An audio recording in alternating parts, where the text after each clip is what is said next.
Nag-a-activate pa rin di umano ng mga bagong driver ng Uber kahit ipinagbawal na ng LTFRB ang pagtanggap ng transport network companies sa mga bagong application. Ang paliwanag ng Uber Philippines, bagamat tinanggap pa rin ang kanilang system ang application ng driver, ay hindi naman daw ito makakabiyahe. Ang punto naman ng LTFRB ay hindi na raw maituturing na ride-sharing ang Grab at Uber dahil may mga operator na. Ma-report si Salima Refran. Because ride sharing for us is you own the car, you drive. Right now, we are receiving reports. One operator has 40 to 60 cars. Is that ride sharing? Hindi na raw maituturing na ride-sharing ang operasyon ng mga transport network companies tulad ng Grab at Uber ayon sa LTFRB. Sa pagdinig ng Senate Committee on Public Services, sinabi ng LTFRB na ito raw ang isa sa mga dahilan kung bakit pinatigil nila ang pagtanggap ng mga TNC ng mga bagong application. Ayon sa LTFRB, sumunod ang Grab, pero ang Uber tuloy pa rin pala sa pagtanggap ng mga aplikasyon.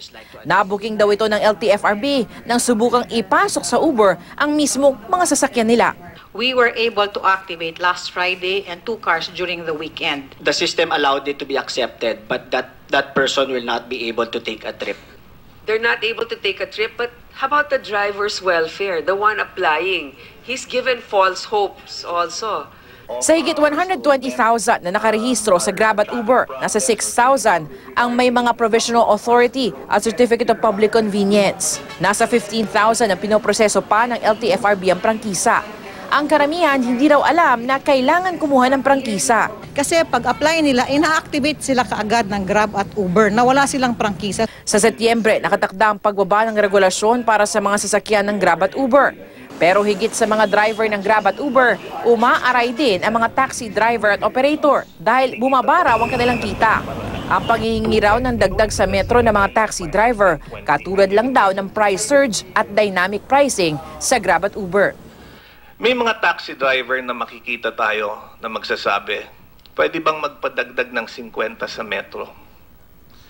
Dahil alam niyo ho, pagka ang pasahero magpapahatid sa lugar na matraffic, malulugi yung driver.